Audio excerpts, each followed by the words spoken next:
तो एक बार फिर से रुक करेंगे कोरोना के हालातों का। हमने आपको आंकड़े दिखाए किस तरह से प्रदेश में भी आंकड़े कम जरूर हो रहे हैं, लेकिन मौत का आंकड़ा जो है वो लोगों को डरा रहा है। और इस पर हम बात कर रहे थे झज्जर के सीएमओ डॉक्टर संजय दहिया साहब से। एक बार फिर हमारे साथ वो सीधे जुड़ गए। डॉक्टर साहब, मौत के आंकड़ों पर आप कुछ कह रहे थे, जब आपका कनेक्शन शायद कट गया और उसके बाद आपकी बात अधूरी रह गई थी। आप अपनी बात पूरी कीजिए। हाँ जी, हाँ जी। मैं बस आपको यही बता रहा था कि जैसे ही इन्फेक्शन होना शुरू होता है, पेशेंट एडमिट होता है, तो उसके बाद अगर सीरियस होता है तो उसके इलाज में 10 से 14 दिन लग जाते हैं। तो कैजुअलिटी यूजुअली पता लगने में हमें कम से कम 2 हफ्ते का वक्त लग जाता है। तो आंकड़ा बहुत कम हो गया, पॉजिटिविटी रेट बहुत कम हो गई है, पेशेंट आने बहुत कम हो गए, लेकिन अभी कुछ पेशेंट अंडर ट्रीटमेंट चल रहे हैं, वहाँ पे कैजुअलिटी हो रही है। तो कैजुअलिटी का डाटा अगर आप देखेंगे तो 2 हफ्ते तक रहेगा इन्फेक्शन कम होने के बाद, मरीज कम आने के बाद, उसके बाद स्टेबलाइज कर जाएगा। जी सीएमओ साहब, वैक्सीनेशन को लेकर क्या कुछ अपडेट है? क्योंकि दिल्ली की अगर बात की जाए तो दिल्ली में मुख्यमंत्री साहब कह चुके हैं, दिल्ली सरकार साहब कह चुकी है वैक्सीन खत्म हो चुकी है। अब हरियाणा में, क्योंकि एक ट्वीट हरियाणा के गृह स्वास्थ्य मंत्री अनिल विज ने किया है कि कोरोना पेशेंट्स को कोरोनिल फ्री में दी जाएगी, तो ऐसे में क्या समझा जाए प्रदेश में, और क्या झज्जर जिले में भी वैक्सीन जो है कोरोना की वो खत्म हो चुकी है? नहीं, झज्जर जिले में वैक्सीन की कोई कमी नहीं है। हमारे डेली सेशन चल रहे हैं, हमारे पास दोनों वैक्सीन कोविशील्ड और कोवैक्सीन दोनों अवेलेबल है जी। और दोनों प्रकार के सेशन हम चला रहे हैं, 18 to 45 और मोर देन 45 जी। तो सीएमओ साहब, जिस तरह से स्वास्थ्य मंत्री कह रहे हैं कि कोरोनल फ्री में दी जाएगी कोरोना पेशेंट्स को, कोरोना पेशेंट्स पर कोरोनल कितनी कारगर होगी? देखिए, ये जो है ये सरकार का निर्णय है जी कि कोरोनल दवाई पेशेंट्स को देनी है जी। हाँ, जहाँ तक जो रिसर्च है उसी के बाद ये सब चीजें दी जाती हैं, लेकिन और सरकार को निर्णय लेती है। तो क्योंकि फिलहाल हालिया दिनों में बाबा रामदेव ने एक बयान दिया था जिसमें उन्होंने कहा था कि जो एलोपैथिक दवाई हैं वो पूरी तरह से फेल हो चुकी हैं। रेमडेसिविर से लेकर फेविफ्लू तक तमाम नाम उन्होंने गिनवाए थे। ऐसे में क्या समझा जाए, कोरोना के लिए ज़्यादा इफेक्टिव दवाई कोरोनिल होगी, या फिर एलोपैथी से जो सिम्टोमेटिक एक इलाज दिया जा रहा है, सिम्टोमेटिकली जो इलाज दिया जा रहा है वो ज़्यादा कारगर होगा मरीजों पर?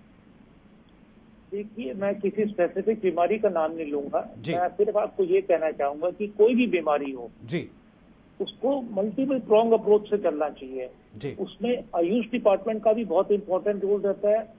इसमें आयुर्वेदा भी आती है, योगा भी आती है, सिद्धि भी आती है जी। और साथ साथ हमारे एलोपैथी का भी बहुत इंपॉर्टेंट रोल रहता है। हर चीज का अपना रोल है जी। आप ये देखिए, अभी हमने उमंग सेंटर्स खोले हैं जी, जो पोस्ट कोविड, जो कोविड के बाद जो मरीजों को दिक्कतें आ रही है उसके लिए जी। उसमें हम योगा करा रहे हैं, सूर्य नमस्कार करा रहे हैं, ब्रीथिंग एक्सरसाइजेस करा रहे हैं, स्ट्रेचिंग करवा रहे हैं।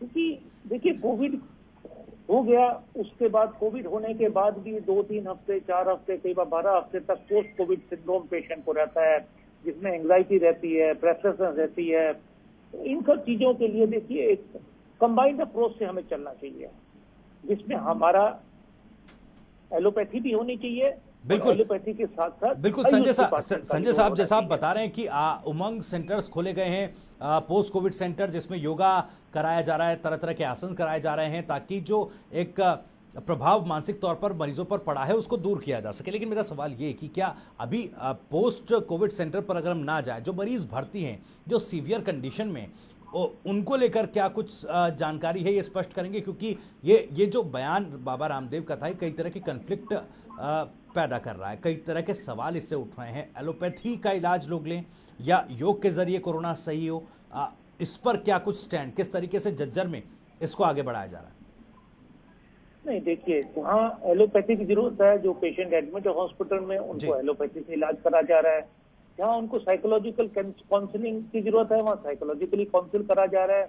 जहाँ उनको ब्रीथिंग एक्सरसाइज की, प्राणायाम की जरूरत है, वहाँ प्राणायाम कराया जा रहा है उनको। तो हर तरीके का इलाज देखिए हमें एक कंबाइंड रूप से लेके चलना चाहिए। अभी हम देखिए, हाथ की 4 उंगलियां, हम ये कहते हैं कि अंगूठा जरूरी है, बीच वाली उंगली जरूरी है, नहीं, शरीर का हर अंग जरूरी है।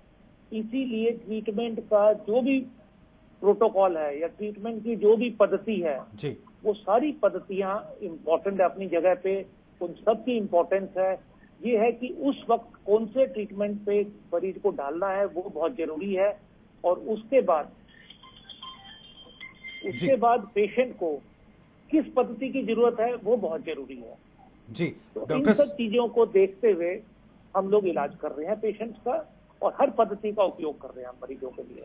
डॉक्टर साहब, मेरा एक और सवाल आपसे ब्लैक फंगस को लेकर है, क्योंकि राजस्थान में कई मामले सामने आए, हालांकि अभी तक कोई सीवियर मामला सामने नहीं आया, और जिस तरीके से जिस तेजी के साथ राजस्थान में बच्चों में कोरोना वायरस की पुष्टि हो रही थी, ऐसा लग रहा था कि तीसरी लहर दस्तक दे चुकी है। हरियाणा और झज्जर में क्या कुछ हालात?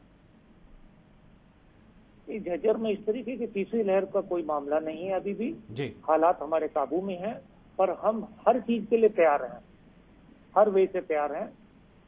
और जहां तक ब्लैक फंगस की आप बात कर रहे हैं, हमारे यहाँ पे वर्ल्ड मेडिकल कॉलेज है घेरावड़ में, जो हमारा रेफरल सेंटर बनाया गया, वहां पे 10 पेशेंट एडमिट हैं ब्लैक फंगस के, और उसमें से 6 हमारे हैं और 4 रेवाड़ी जिले के हैं जी।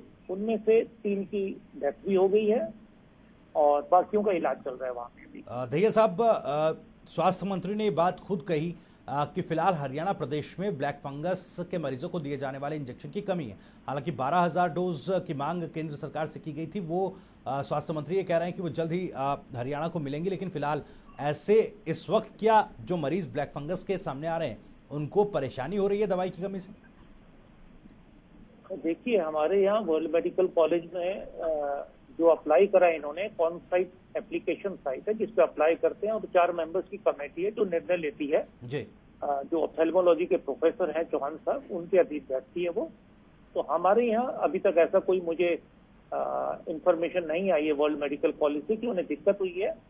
जिस पेशेंट के लिए अप्लाई करा उन्होंने वो उनको अवेलेबल हुए हैं, लेकिन किस मरीज को देना है वो उस कमेटी ने डिसाइड करना है कि किसको ज्यादा आवश्यकता है और किसको हमें इस समय ज्यादा जरूरी है इंजेक्शन देने, वो कमेटी डिसाइड करती है। जी, तो फिलहाल क्या ये समझा जाए, क्योंकि डॉक्टर साहब जिस तरह की स्थिति आप झज्जर की बता रहे हैं, दवा की कमी नहीं है और वैक्सीन आपके पास उपलब्ध है, और दोनों ही चरणों में जिस तरह से वैक्सीनेशन किया जा रहा है वो अभी फिलहाल झज्जर में बदस्तूर जारी है, आंकड़े भी कम हो रहे हैं और महज 1 मौत झज्जर जिले में बीते 24 घंटों में हुई, तो क्या आगे इसी तरह नियंत्रित रखकर इस पर कंट्रोल कर लिया जाएगा? पूर्ण रूप से नियंत्रण करेंगे, क्योंकि देखिए पूरा समाज इस कार्य में लगा हुआ है, सिर्फ हमारा डिपार्टमेंट से नहीं होगा जी। इसमें पूर्ण रूप से सबको सहयोग करना पड़ेगा हमें, क्योंकि वैक्सीनेशन, ट्रीटमेंट, इनके अलावा सबसे जरूरी है कोविड अप्रोप्रिएट बिहेवियर, जो सबसे इम्पोर्टेंट है इसमें, जो सबसे ज्यादा सहायक होता है। तो वो सब लोग मिलके करेंगे तो हम लोग कामयाब होंगे। जी, चलिए, बहुत बहुत शुक्रिया डॉक्टर संजय दहिया साहब आपका जनता टीवी के साथ जुड़ने के लिए, जनता टीवी के तमाम सवालों को एड्रेस कर उनका जवाब देने के लिए। तो झज्जर में फिलहाल हालात कंट्रोल में हैं, बीते 24 घंटे में हुई है और काफ़ी कम मामले यहाँ पर नए सामने आए हैं।